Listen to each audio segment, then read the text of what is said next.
하나님의 말씀 1장 10편 1편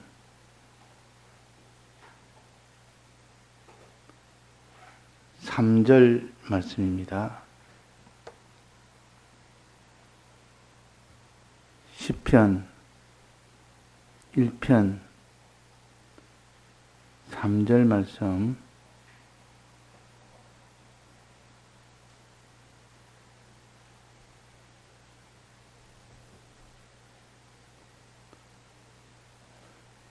저는 시냇가에 심은 나무가 시절을 좇아 과실을 맺으며 그 잎사귀가 마르지 아니함 같으니 그 행사가 다 형통하리로다. 네. 어제 증거하기로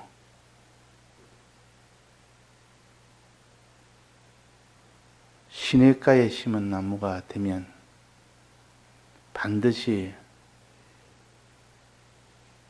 많은 열매를 맺게 되는데 그 열매 맺는 것이 시절을 좇아 항상 열매 맺는다. 또 그 열매를 맺으니 먹을 만한 양식이 풍부하게 됩니다. 만약 양식이 풍부하면 염려가 없어지고 기쁨이 날 수밖에 없는 겁니다. 우리의 구원은 염려 없는 기쁨이라, 평안 있는 기쁨이라 그랬습니다. 그러니까 시절을 좇아 과실을 맺는 이 복을 주시기 위하여 시냇가에 심어야 되는데, 시냇가에 심이온 나무가 되라. 너희들은 생명나무다. 너희들은 시냇가에 심게 되지 시냇가에서 떨어져 살면 바짝 말라서 혹은 홍수로 다 떠내려가서 그 나무는 유실이 되어버린다 하는 겁니다. 그러니까 이 시냇가에 심은 나무는 항상 거기는 과실을 맺는 나무가 되고 또 홍수에 떠내려가지 않는 그런 나무가 된다. 홍수가 와도 시내가 옆에 있으면 물이 잘 빠지는 곳이요, 흘러내려갑니다. 물이 흘러내려가니까 그 물이 넘쳐서 그것이 나무가 떠내려갈 만한 그런 일은 없습니다. 또 가뭄이 오면 물이 모자라서 다른 곳은 다 말라도 시냇가, 강가는 그래도 거기는 항상 물이 흐르기 때문에 그런 물이 항상 있게 됩니다. 그 나무는 사는 겁니다. 그러나 이 가뭄이 계속되면 어떻게 됩니까? 계속되면 강도 마르고 계속되면 시내도 다 말라버립니다. 그린이 시내가는 거기서 가뭄이 되니까 거기 가서 엘리야를 있게 해서 물을 마셔 살아라. 이제 거기도 아주 마르게 되는 그때는 하나님이 물을 가지고 때를 따라 공급을 해줍니다. 물을 갖다 주고 떡도 갖다 주고. 그만큼 이 강가란 것은 우리의 생명 유지에 필요한 물이 풍부한 곳이 강가요, 시냇가입니다. 그래서 이스라엘 백성이 하나님 앞에 범죄함으로 인하여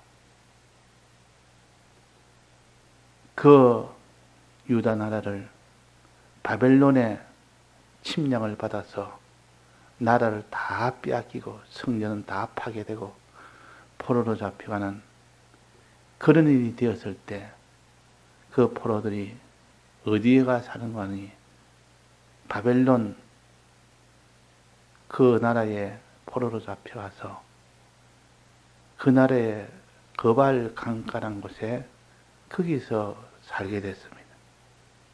그래서 에스겔은 그 중에 한 명이었는데, 포로 중에 한 명인데, 하나님이 이 에스겔을 통하여 하나님이 선지를 하도록 기름을 부어서 그 포로들 사이에서 선지를 한 것이 에스겔이요. 그래서 이 거발 강가에 항상 포로들이 거기서 하나님을 찬송하며 하나님께 회개하며 그 보낸 것이 이스라엘 포로들이었습니다. 그때 난 눈물로 하나님께 회개하는 그들 위에 선두로 보낸 것이 에스겔이라. 그 에스겔이 하나님을 대신해서 그 포로들에게 이방에 쫓겨온 그 포로들을 위로하고 소망을 가지게 하고 회개하도록 이렇게 계속 하니까 그 거발 강가에서 그런 일이 일어났습니다. 이 강가라는 것은 항상 하나님의 은혜를 믿는 것이 강이요. 강한 물을 마시는 것은 하나님의 은혜를 마음속에 믿는 겁니다. 그들이 바벨론 그 포로된 그곳에서 회개했다 그 말이야. 회개했다. 회개하는 그 일을 한 것이 바벨론 포로들이요. 그래서 하나님 그 회개를 받으시고 그 나중에 고레스 왕이 이제 바사 나라를 지배했을 때 그때 이스라엘 백성을 본향으로 돌아가도록 그렇게 역사를 해서 그 왕의 명령으로 너희들은 고향에 돌아가도 된다. 그러니까 많은 본향을 돌아가기를 원하는 그런 많은 이스라엘 백성들이 거기서 이제 돌아갑니다. 그러다 1차 유수라, 고도성이 유수라, 포로 귀환이라. 얼마나 좋겠습니까? 70년 동안 그 타국에서 포로로 생활하다가 꿈에 그리던 그 본향으로 돌아가니 그들이 참 기쁨이 얼마나 크며 그들의 모든 소망이 이루어지니까 얼마나 좋겠습니까?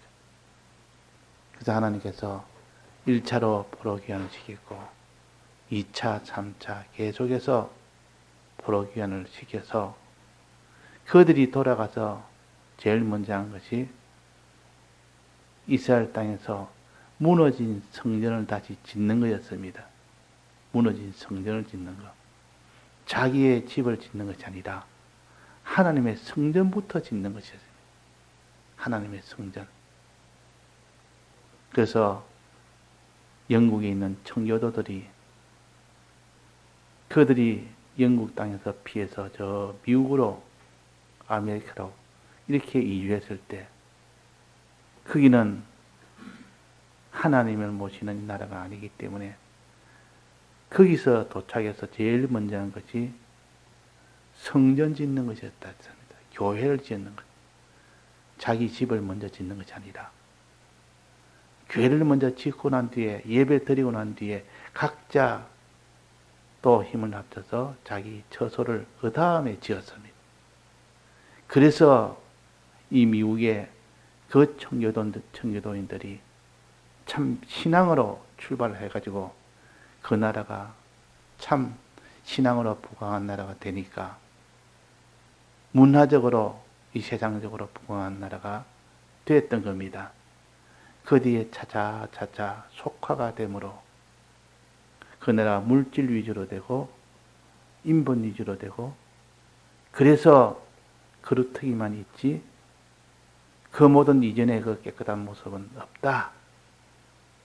그러나 과거에 그 신앙생활을 했던 그 신앙생활을 했던 나이 든 사람들은 아직도 보수적인 청교도적인 그 신앙의 그 그루터기는 그래도 우리나라보다 굳건하게 지키는 사람들이 많다 그럽니다. 지금 말하면 보수 세력입니다. 신앙의 보수. 그 당시 선조들이 영국에서 넘어올 때 메이플라워를 타고 그들이 이 새로운 땅에 가서 신앙생활을 이제는 더 열심히 하기 위해서 갔을 거기서 이제는 성전부터 하나님 집부터 짓고 자기 집을 그 뒤에 짓고 하나님 먼저 사는 먼저 대하는 요 신앙을 가진 것이 보수의 신앙이었고 그것이 하나님이 기뻐해서 그들에게 복을 줘서 신앙의 큰 이런 그루트기가 된 겁니다. 지금은 많이 속화됐고 더러운 것이 있어도 과거 그때의 세대들은 그때의 후손들은 아직도 우리나라의 신앙보다도 훨씬 더 보수적이고 훨씬 깨끗한 그런 사람도 있다는 말을 들었습니다. 그렇지 않겠습니까? 한때 하나님만 바라보고 살았던 그 나라가 쉽게 그루터기가 없이 다 무너졌겠습니까? 하나님은 그루터기는 남기십니다. 지금 총공의 그루터기가 흔적이 없이 다 이렇게 보이지 않지만 그러나 그 그루터기를 다 없애지는 않았습니다. 그래도 이 모든 변질된 곳에서도 그 그루터기는 남기지 않았느냐. 지금까지 보지 못했던 이 총공의 신앙을 끝까지 사수하며 마지막까지 이대로 살기를 원하는 이 성도가 곳곳에 다 흩어져 숨어 있지 않겠느냐 생각이 됩니다. 하나님이 환난 때에 그때 그들이 다 나타나서 생각지 못했던 이 신앙을 깨끗하게 지킬 수 있는 그런 사람이 분명히 총공에도 있을 것입니다. 우리가 낭망하지 말고 에스겔이 그 바벨론에서 외친 것이 바로 그겁니다. 너희들은 죄로 인하여 하나님이 진노를 받아서 이 땅에 와서 지금 고통을 당하고 그 모든 고향을 잃은 슬픔 속에 있지만은 그러나 너희들은 소망을 가져라. 하나님이 다시 70년 후에 다시 돌아오도록 한 예레미야에서부터 시작해서 이 에스겔을 통하여 이 소망을 주신 겁니다. 소망을 주니까 지금은 비록 남의 나라에서 고통을 당하고 참 가난하고 멸시당하고 있지만은 미래에는 하나님이 다시 우리를 회복해서 다시 고향으로 돌아갈 날이 있지 않느냐. 그때 그 말을 에스겔 했지만도 믿을 사람이 없었습니다. 그래서 그 당시 다니엘은 왕궁에서 선지자 노릇했고 지식인들 사이에 선지자 노릇했고 에스겔은 서민들 사이에서 서민 속에서 선지자 노릇했습니다. 그래서 다니엘은 다니엘대로 에스겔은 에스겔대로 선지자 노릇 각자 분량으로 하니까 그때 모든 이스라엘 백성 전체가 소망 속에서 회개 속에서 바벨론 생활을 하다가 하나님이 때가 되니 생각지 못했던 귀환을 허락하는 왕이 나타났어요. 너희들은 귀향해도 된다. 너희 고향에 가서 성전을 지어도 된다. 그래서 다 돌아가서 성전 짓는 일을 시작한 겁니다. 그 당시로서는 바벨론 나라의 포로가 될 때는 불가능하게 보였는데 바벨론 나라가 멸망당하고 바사 나라가 정권을 나라를 다 잡았을 때는 새로운 왕이 있어서 하나님이 그 고레스 왕에게 감동을 시켜서 이스라엘을 다 해방시키는 이런 일을 한 것처럼 이건 다 하나님의 역사요. 하나님의 역사. 이것은 다 회개에서 시작됐어요. 그 바벨론에서 거기서 잘 먹고 잘 살고 회개는 그냥 이 땅에서 내가 이왕 이 땅에 왔으니 잘 살아야 되겠다 하고 그런 소망으로 살지 않았고 항상 거발강가에서 눈물로 회개하면서 살았다. 그래서 에스겔을 보면 항상 거발강가라. 그래서 하나님을 찬송하고 하나님께 회개하며 그렇게 사니까 하나님이 그들 다 회복시켜줬고 이제 고향으로 돌아갈 수 있는 이 복을 준 겁니다. 오늘 여기 보니까 시냇가에 심은 나무가 시절을 쫓아 과실을 맺으며 그 잎사귀가 마르지 아니한 것 같더니 그 잎사귀라. 잎사귀는 나무의 생명나무의 잎사귀는 무엇을 가르치느냐? 회개를 가르칩니다. 회개. 회개를 가르칩니다. 요 계시록 22장에 보면 마지막에 보면 그게 예루살렘 성전이 나옵니다. 하늘에서 내려온 예루살렘 성전에 보면 거기에 성전에 보면 강이 나오고 강 좌우에 길이 나오고 또 길에 서 있는 생명나무에 열매가 잘 맺히는 열매도 나오고 그 다음에는 잎사귀가 나옵니다. 거기서 말씀하시기로 잎사귀는 만국을 소성케 하는 것이다. 만국을 소성케 하는 것이다. 잎사귀는 만국을 소성케 하며 소성이란 말은 잘 쓰지 않는 말이지만 그 뜻은 병든 자가 회복하는 것을 가르쳐서 소성이라 병중에서 다시 회복된다. 죄 가운데서 다시 회복된다. 죄를 회개함으로 인하여 하나님이 그 병을 회복시킨다. 그런 뜻입니다. 또 에스겔서 47장 2절에 보면 잎사귀는 약 재료가 된다 했습니다. 약 재료. 약이란 것은 병들었을 때, 죄로 인하여 병들었을 때 그 말이에요. 치료해주는 그 치료약이 된다 뜻이. 그러니까 이 둘을 가지고 정리해 보면 잎사귀라는 것은 죄인이 되었을 때 회개하는 회개의 은혜를 가지고 회개하는 자입니다. 회개한다. 약 재료가 된다. 만국을 소성케 한다. 회복케 한다. 이스라엘 백성이 저 바벨론 땅에 가서 거발강가에서 늘 회개하는 그런 포로들이 됐기 때문에 하나님이 그를 불쌍히 여기시고 기뻐 여기시고 70년 만에 돌아갈 수 있는 그런 참 은혜를 베푼 겁니다. 은혜를 베풀었다. 그래서 우리가 잎사귀가 마르지 않아야 됩니다. 회개가 마르지 않아야 됩니다. 회개가 말라버리면 그 사람은 죄 하나 때문에 전체가 다 망해버리는, 망해도 망한 줄 모르고 죽어도 죽은 줄 모르고 찔려도 찔린지도 모르고 피를 젖어 흘려도 죽어가는지도 모르는 그런 사람이 되기 때문에 그래서 잎사귀가 마르지 않은 것 같으니 잎사귀가 무성한 잎사귀가 되라. 잎사귀가 무성한 잎사귀. 이 말은 회개가 언제든지 회개가 무성하게 되도록 해라. 그래서 계시록 22장에 보면 두루마기를 빠는 자들은 복이 있나니 그랬습니다. 두루마기를 빠는 자는 복이 있다. 옷을 신는 자는 복이 있다. 그 말입니다. 신는다마는 더러워졌기 때문에 신는 겁니다. 더러워졌기 때문에 신는 겁니다. 죄로 인하여 더러워진 옷을 빠는 자들은 복이 있다. 신는 자는 복이 있다.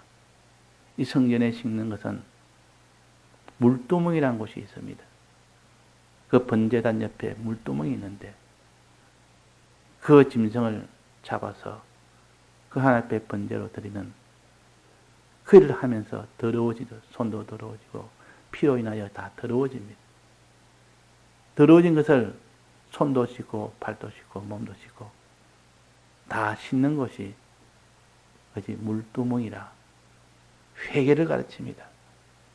이 성경에 이렇게 성전의 모양을 가지고 우리에게 회개를 가르치기도 하고, 여기에서는 잎사귀라 해서 회개를 가르치기도 하고, 그래서 우리는 회개의 이 은혜를 받아야 된다. 이와 같아서 그 잎사귀가 마르지 아니함 같으니 항상 회개라. 바울은 나는 죄인 중에 괴수라 그랬어요. 어디까지 자기가 사람들은 의인이라 하지만도 나는 내 자신을 보니 나는 죄인 중에 죄인이요. 나는 참 흉악한 죄인이요. 이 죄를 발견하고 하나님 앞에 깨끗하게 하니까 자꾸 더 깨끗하게 나아갈 수가 있습니다. 나는 죄가 없다. 죄가 없는데 회개할 것이 없습니다. 내가 회개할 것이 생각이 안 나고 이거 죄로 여기지 않는 것은 그 사람은 회개할 수가 없습니다. 가장 불행한 사람입니다. 복된 사람은 이것도 죄다 저것도 죄다. 이것도 회개되고 저것도 회개되고. 이런 사람은 잎사귀가 무성한 사람이에요. 매일 회개, 매일 눈물로 회개하는 그 면의 신앙생활이 있어야 되고, 그걸 가르쳐서 잎사귀가 마르지 아니함 같은 신앙입니다. 잎사귀가 마르지 않아야 됩니다. 이런 사람은 하나님이 늘 함께해서 잎이 청청한 그 신앙이 청청하게 자라도록 해주시면서, 회개 없는 자는 항상 더러워져 있는 상태에서 그 사람이 신앙생활을 하기 때문에 그래서 자랄 수가 없습니다. 청청할 수가 없습니다.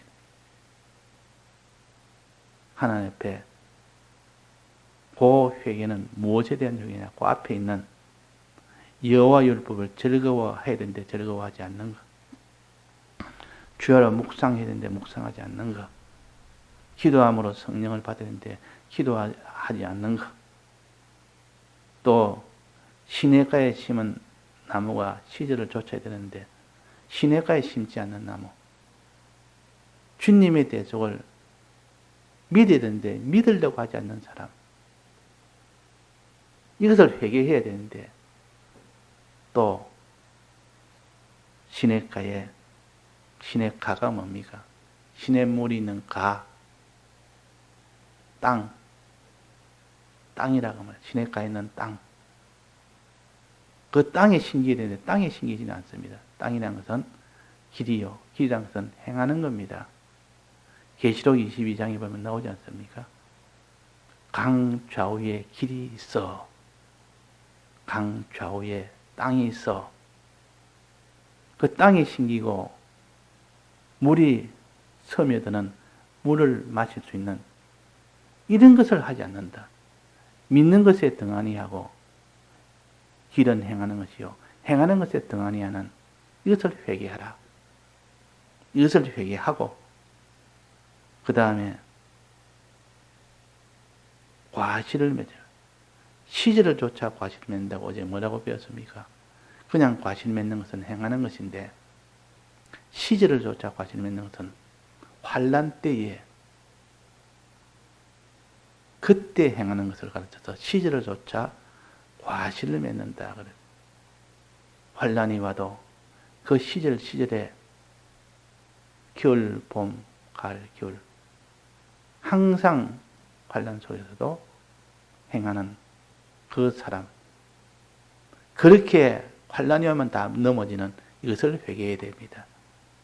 시절조차 과실을 맺지 못한 것을 회개하는 자가 돼. 그걸 가져서 과실을 맺으며 그 잎사귀가 마르지 아니함 같으니, 그 잎사귀가 청청하면 그 나무는 마르지 않습니다. 잎사귀가 청청하면. 그래서 잎사귀가 청청된다 이 말은 회개하는 자는 그래도 하나님은 그에게 은혜를 베풉니다. 그 그 이스라엘 백성이 바벨론에 포로 잡혀가서 참 더럽고 더러워서 하나님이 그들을 다 회개하도록 바벨론에 보냈을 때 그들이 거발강가에서 회개를 했다. 그때 입사이가 무성했기 때문에 그런 겁니다. 그 회개하는 회개에 이 은혜를 통해서 하나님이 고레스 왕을 보내서 바사 나라가 그 바벨론 나라를 다 점령하게 만들었고, 이에 바사의 나라가 됐을 때 하나님이 고레스의 마음을 붙들어서 그 이스라엘 백성을 귀국하게 만드는 이 은혜를 베푼 겁니다. 하나님이 하시면 다 할 수 있습니다. 그들이 그발강가에서 회개하지 않았다면 하나님은 여전히 바벨론이 정권을 잡아서 그 바벨론의 그 수중에서 그대로 살았을 것입니다. 그러나 하나님께서 회개하니까 그들을 불쌍히 여겨서 바벨론 나라가 망하고 바사 나라가 서면서 새 왕이 그렇게 해방시키는, 죄에서 해방시키고 마귀에서 해방시키는 그런 일이 된 겁니다. 이것을 두 번째 출애굽기라 그럽니다. 애굽에서 나오는 그 모세 때 출애굽기, 두 번째는 이 바벨론에서 돌아온 그 두 번째 출애굽이라 할 만큼 다시 회개에 은혜 주셔서 나온 겁니다. 애굽에서 나오는 것도 회개의 은혜 아닙니까? 나올 때에 그 모든 양의 피를 바르고 그래서 홍해 바다를 건너는 이게 다 회개의 과정입니다. 그 죄된 그 애굽 땅에서 이제 다시 청산하고 나오는 이것이 출애굽입니다. 우리는 회개가 이 제사에도 속죄제와 속건제가 얼마나 비중을 많이 차지합니까? 속죄제가 돼야 되고 속건제가 되어야만 그 다음에 번제도 들을 수 있고 또 화목제도 들을 수 있고 소제도 될 수가 있는 겁니다. 예, 다 같이 통성으로 기도하시다가 자유하시겠습니다.